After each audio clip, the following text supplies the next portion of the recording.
Menyaksikan Tajam Dialog dengan tema Lindungi Perempuan Indonesia untuk Indonesia Maju. Masih dengan 4 narasumber yang saat ini menemani saya dalam episode Tajam Dialog. Yang pertama ada Bapak Ismail dari Bapeda Jember, kemudian Bapak Abdul Muiz, Pak Kiai ya Pak, dari perwakilan tokoh agama, kemudian ada dari Direktur Informasi dan Komunikasi Pembangunan Manusia dan Kebudayaan, Bapak Dr. Andes Wiryanta, dan juga Ibu Valentina Gintings dari Asda Perlindungan Hak Perempuan dalam Rumah Tangga dan Rentan Kementerian PPPA. Semoga masih bisa mendengar suara kami di studio dengan jelas ya, narasumber yang saat ini bergabung melalui jaringan virtual atau Zoom. Ya Bapak, sebelum kita melanjutkan ke pertanyaan-pertanyaan berikutnya, kita cuplikan VT berikut ini yang merupakan pertanyaan perwakilan dari masyarakat. Berikut selengkapnya. Jika terjadi perceraian, bagaimana tanggung jawab seorang suami kepada anak? Oh ya Pak, untuk perlindungan KDRT, apakah ada perlindungan hukumnya? Baik, itu tadi 2 pertanyaan perwakilan dari masyarakat Pak. Pada umumnya yang terjadi KDRT, kemudian pertanggungjawaban suami terhadap anak. Nah, 2 pertanyaan ini mungkin bisa dijawab oleh Pak Abdul Muiz ya. Dengan pertanyaan yang pertama tadi, jika terjadi perceraian, sejauh mana pertanggungjawaban suami terhadap anak dari sisi agama, Pak Abdul Muiz? Terima kasih. Ya. Prinsipnya tidak ada mantan anak. Betul. Kalau mantan istri itu mungkin ada, tapi mantan anak itu tidak ada. Jadi seorang suami tetap mempunyai tanggung jawab atas keberadaan anak tersebut, baik dalam pemenuhan kebutuhan rohani, kebutuhan jasmaninya.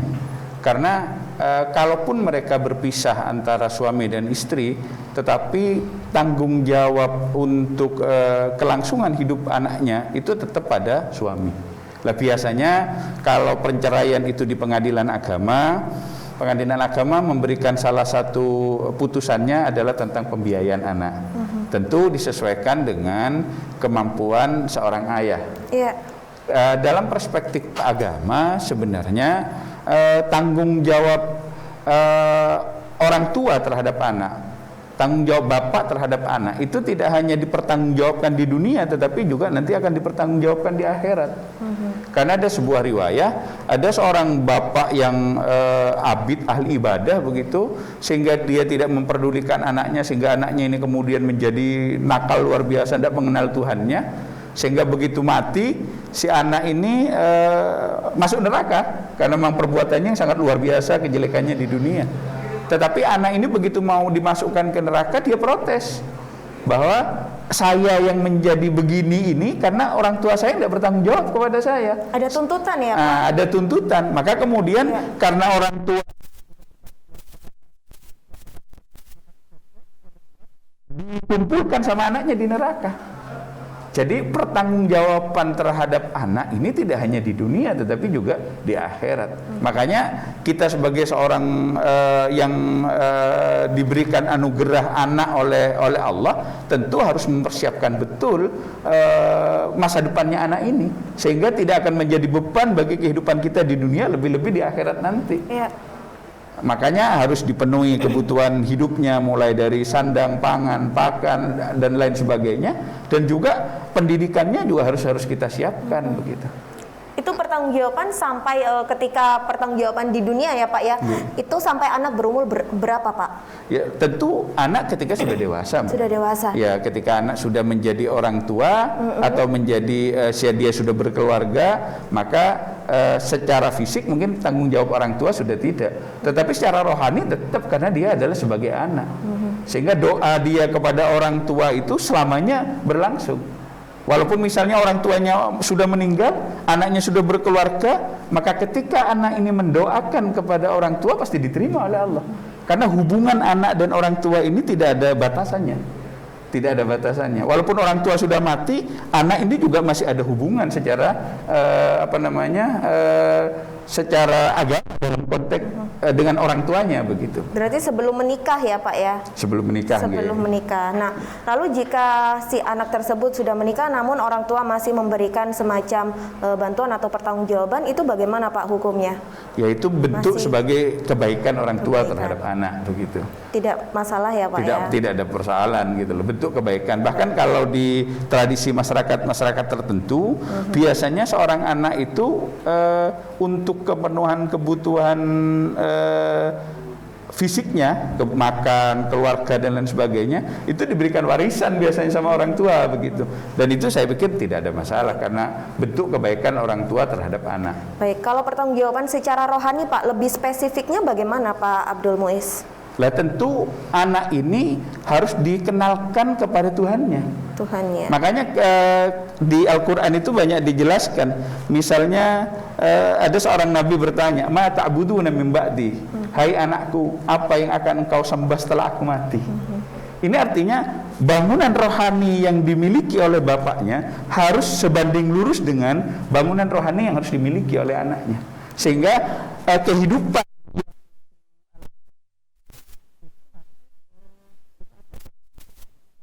oleh bapaknya. Karena kita yakin bahwa kehidupan dunia ini akan menghantarkan kepada kehidupan akhirat. Nanti keluarga kita akan dikumpulkan di sorga kalau kita sama-sama dalam konteks keyakinan kita, keagamaan kita, rohani kita sama.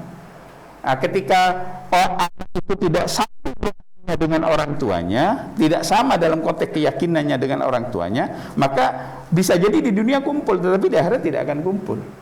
Padahal harapan kita, anak ini tidak hanya bisa bertemu di dunia, tetapi juga nanti akan bersama di akhirat begitu. Baik, itu tadi jawaban dari pertanyaan yang menjadi pertanyaan dari perwakilan dari masyarakat. Mudah-mudahan bisa diterima dengan baik ya Pak ya. Jadi pertanggungjawaban suami kepada anak tidak putus, baik dari akhirat, dunia dan juga akhirat begitu. Baik, untuk pertanyaan yang selanjutnya bisa dijawab oleh Bapak Ismail ya, perwakilan dari Bapeda Jember. Nah, ini Bapak, jika terjadi perlakuan KDRT, apakah ada perlindungan hukumnya Pak? Ya, terima kasih Mbak Prima. Di sini perlu kami sampaikan, tadi kami sudah menyampaikan bahwa KDRT itu banyak hal ya, kekerasan baik fisik, psikologis, seksual maupun penelantaran. Nah, tadi di Jember itu kami sebutkan tadi ada 65 kasus dari tahun 2021. Itu yang melapor. Jadi kalau melapor itu mendapat kita harus melapor ke UPTD BPA. Mungkin masyarakat banyak yang belum tahu ini. Itu alamatnya di Jalan Dewi Sartika, tepatnya di depan SMP Negeri 1 Jember. Monggo itu kalau memang ada kekerasan yang dialami oleh rumah tangga. Di situ sudah ada prosedur dalam penanganan seperti itu. Kalau ada pelaporan akan ditindaklanjuti ke TKP dulu. Setelah itu mendapatkan mediasi. Kalau memang itu kekerasan yang harus mendapatkan visum, kita rujuk ke rumah sakit. Visum baru kita laporkan kepada unit PPA yang ada di Polres. Itu runtutannya. Apakah itu nanti bisa dilanjutkan apa enggak? Kalau bisa dilanjutkan, bisa penyelidikan sampai penyidikan dan persidangan. Itu rentetan pelindungan hukum terhadap KDRT yang juga berdasarkan Undang-Undang 23 tahun 2004 itu masalah penghapusan KDRT. Sehingga masyarakat dalam hal ini memang kebanyakan tidak melapor, sehingga istilahnya itu kasus-kasus tadi yang katanya Pak Yai tadi merupakan gunung es itu. Kalau di Jember memang tercatat tahun 2021 ada 95 orang yang melaporkan kejadian seperti itu. Jadi memang prosesnya seperti itu. Nanti keputusan terakhir memang di persidangan, apakah dia bersalah atau harus seperti apa itu kejadian. Dan kami harap memang untuk KDRT itu memang perlu pengawasan dari semua masyarakat. Kadang-kadang pihak yang merasa mendapatkan KDRT itu tidak berani melapor. Iya. Atau mungkin malu karena atau gimana nanti Dianggap tertipu dan sebagainya, itu sebenarnya harus tidak ada rasa seperti itu sehingga mendapat perlakuan yang baik. Memang ada KDRT yang bisa melalui mediasi sehingga nanti mendapat pembinaan dari UPTD yang ada di BPA yang ada di di Jalan Dewi Sartika itu. Atau mungkin dari identitas pelapor yang mungkin jadi kekhawatiran tersendiri ketika ingin melapor ya Pak Ismail ya. Saya kira kalau itu dirahasiakan. Dirahasiakan. Nggak akan ketemu. Ya, untuk memberikan informasi kepada masyarakat, memberikan rasa aman dan nyaman ketika mereka yang mengalami kekerasan dalam rumah tangga, itu bagaimana Pak Ismail memberikan sosialisasi atau edukasi kepada masyarakat terkait hal tersebut, Pak? Ya, gini, kami di Kabupaten Jember ini kebetulan banyak organisasi kemasyarakatan yang intens terhadap kekerasan terhadap perempuan dan anak. Itu dia punya prinsip pendampingan atau juga dalam hal ini beberapa waktu yang lalu beberapa organisasi kemasyarakatan itu sudah melakukan perjanjian kerjasama dengan Dinas Pemberdayaan Perempuan, Perlindungan Anak dan KP dalam hal ini untuk bersama-sama menangani menangani KDRT itu, sehingga dalam hal ini masyarakat memang kalau memang ada hal-hal yang merasa dia itu ada KDRT, monggo untuk melaporkan ke ke organisasi masyarakat yang memang peduli terhadap perempuan itu juga. Saya kira demikian, Mbak Prima. Ya. Baik, terima kasih responnya Pak Ismail, dan itu tadi pemirsa jawaban dari narasumber kami yang sudah di studio Jember 1 TV menjawab pertanyaan dari perwakilan dari masyarakat. Mudah-mudahan bisa diterima dengan baik dan mengurangi kasus-kasus yang terjadi di masyarakat saat ini, terutama kekerasan terhadap perempuan dan anak. Jadi Anda ketika mengalami kekerasan tersebut, Anda bisa langsung melapor kalau di Jember di UPTD PPPA di Jalan Dewi Sartika. Nah, ini di segmen terakhir ada satu pertanyaan yang sama yang bisa dijawab oleh narasumber berikut ini, yaitu untuk memerangi berbagai macam kasus kekerasan yang terjadi pada perempuan dan anak, perlunya kolaborasi dari berbagai lini, termasuk dari Kemenkominfo, Kementerian Pemberdayaan Perlindungan Perempuan dan Anak, juga dari unsur keagamaan dan juga dari Bapeda Jember sendiri. Nah, kepada Bapak Abdul Muiz terlebih dahulu, Bapak apa sih Pak yang perlu menjadi pesan moral untuk orang tua yang mempercayakan anaknya dalam menempuh pendidikan di lembaga pendidikan agama, dan untuk menekan angka atau kasus kekerasan yang terjadi terhadap perempuan dan anak, Pak? Monggo dijawab terlebih dahulu. Terima kasih. Kekerasan atau kasus pelecehan seksual di lembaga pendidikan keagamaan memang tidak banyak terjadi sebenarnya. Apalagi di pesantren-pesantren yang sudah muktabarah ya, pesantren yang di bawah Rabithah Ma'hadil Islami NU itu, kasus-kasus seperti ini jarang muncul. Kenapa? Karena di pesantren itu sistemnya sudah sangat mapan. Di setiap kamar itu ada kepala kamarnya, di setiap wilayah ada kepala wilayahnya, di setiap komplek itu ada kepala kompleknya, bahkan ada keamanannya. Struktur yang sudah bagus seperti itu meminimalisir problem-problem kekerasan yang terjadi di pesantren. Tetapi tidak menutup kemungkinan ada beberapa pesantren yang memang melakukan tindakan-tindakan kekerasan itu. Maka karena dari itu peran serta masyarakat seperti yang saya sampaikan tadi untuk senantiasa mengontrol. Ketika misalnya kita menaruh anaknya di pesantren, lah tentu komunikasi orang tua dengan anak ini terus disambung. misalnya setiap bulan sekali didatangi, ditanya bagaimana perkembangan pembelajarannya, ditanya bagaimana perkembangan kehidupannya, sehingga ketika orang tua menemukan sesuatu yang dianggap aneh dalam proses pembelajarannya, tentu harus secepatnya direspon, sehingga kasus-kasus yang seperti kemarin itu tidak sempat terjadi. Menurut saya ketika sampai 13 orang menjadi korban pelecehan seksual misalnya, saya yakin itu kan waktunya cukup lama. Nah, ini terjadi karena kurang kontrol daripada orang tua terhadap anaknya.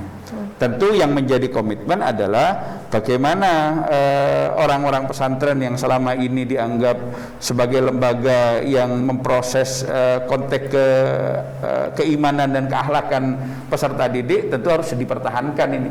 Karena kejadian apa yang di Jawa Barat ini menjadi tamparan kita semua untuk kita berbenah gitu loh. Kita mesti harus berbenah, kita mesti harus introspeksi diri agar kasus-kasus seperti ini tidak terulang lagi. Lah tentu penindakan hukum dari pemerintah ketika ada kelompok, ada komunitas, baik itu keagamaan maupun non keagamaan, ketika melakukan tindakan-tindakan pelecehan seperti ini, ya harus ditindak tegas. Kalau memang sudah ada bukti, ada saksi, ya tidak ragu penegak hukum itu untuk memproses ke pengadilan. Sehingga ini menjadi efek jera bagi kelompok-kelompok masyarakat yang ingin melakukan hal yang sama begitu. Terima kasih. Terima kasih jawabannya Pak Abdul Muiz. Kita ke dari Bapeda Jember, bagaimana Pak Ismail menanggapi hal tersebut, Pak? Jadi gini, KDRT itu Pak ya, dalam salah satu penyebabnya itu adalah perkawinan anak, anak yang masih di bawah usia umur 19 tahun itu sudah melakukan perkawinan, sehingga dalam segi kematangan itu kurang, baik itu kematangan dalam hal untuk ekonomi maupun fisik daripada ibunya. Nah, di sini kami melihat dalam hal itu Kabupaten Jember telah membuat surat edaran untuk edaran Bupati dalam hal pencegahan perkawinan anak. Karena tercatat di Kabupaten Jember ini dari data yang ada di Kanwil Depak Provinsi Jawa Timur itu ada sekitar 1.000 lebih itu anak yang dari Kabupaten Jember itu yang di usia di bawah 19 tahun. Nah, di samping itu juga untuk mencegah tingginya angka KDRT itu memang perlu peran seluruh komponen. Seluruh komponen harus mengawasi, baik itu masyarakat, ulama maupun juga dalam hal ini pemerintah daerah wajib untuk mengkolaborasikan, sehingga akhirnya nanti diharapkan kasus-kasus KDRT itu di Kabupaten Jember menjadi turun. Di samping itu memang perlu sosialisasi terhadap momen-momen kegiatan yang ada di di masyarakat itu bisa dilaksanakan. Karena gini, di Kabupaten Jember ini telah terbentuk yang namanya generasi berencana atau genre. Ada yang namanya Pusat Informasi dan Komunikasi itu sekarang lagi galaknya kita membentuk forum anak, karena dengan adanya kegiatan-kegiatan yang positif dari segi anak-anak kita beri istilahnya kegiatan-kegiatan yang positif, sehingga nantinya itu untuk kecenderungan mindset dia untuk melakukan perkawinan yang masih belia atau perkawinan dini itu tidak terjadi. Dengan demikian, dengan kematangan perkawinan nanti mungkin proses-proses atau permasalahan-permasalahan KDRT di Kabupaten Jember itu bisa menurun. Amin. Saya kira demikian. Mudah-mudahan. Baik, terima kasih Pak Ismail atas jawabannya. Pertanyaan yang sama kita ajukan kepada narasumber yang bergabung secara virtual kali ini, kepada Bapak Dr. Andes Wiryanta. Halo Bapak, masih bergabung bersama kami di sini? Ya, halo Bapak Wiryanta dari Kemenkominfo. Wah, nampaknya sudah terputus ya. Baik, selanjutnya dari Asda Perlindungan Hak Perempuan dalam Rumah Tangga dan Rentan Kementerian PPPA, Ibu Dr. Anda Valentina Gintings. Halo Ibu. Ya, masih bergabung bersama kami di Tajam Dialog kali ini. Wah, baik, nampaknya sudah terputus juga. Mudah-mudahan respon dari narasumber yang bergabung secara virtual bisa sevisi dan misi dengan narasumber yang ada di studio kali ini. Baik, begitu ya Bapak ya. Baik pemirsa, demikian tadi Tajam Dialog dengan tema Lindungi Perempuan Indonesia untuk Indonesia Maju. Kami ucapkan terima kasih kepada 4 narasumber, 2 diantaranya yang sudah bergabung melalui virtual bersama kami, dari Direktur Informasi dan Komunikasi Pembangunan Manusia dan Kebudayaan Bapak Dr. Randes Wiryanta, MA PhD, kemudian dari Asda Perlindungan Hak Perempuan dalam Rumah Tangga dan Rentan Kementerian PPPA, Ibu Dr. Anda Valentina Gintings. Terima kasih sudah bergabung bersama kami, dan juga terima kasih kepada 2 narasumber yang hadir di studio Jember 1 TV saat ini, Bapak Insinyur Ismail dari Bapeda Jember, kemudian perwakilan atau tokoh agama Bapak Kiai Abdul Muiz. Terima kasih banyak Bapak. Sebenarnya masih banyak pertanyaan yang ingin saya tanyakan, berhubung waktunya sudah sangat terbatas sekali. Mudah-mudahan respon dari narasumber tadi bisa memberikan manfaat kepada masyarakat umum dan juga pemirsa Jember 1 TV. Pemirsa, saya Primer Fantari beserta kru yang bertugas mengucapkan terima kasih atas kebersamaan Anda. Sampai jumpa.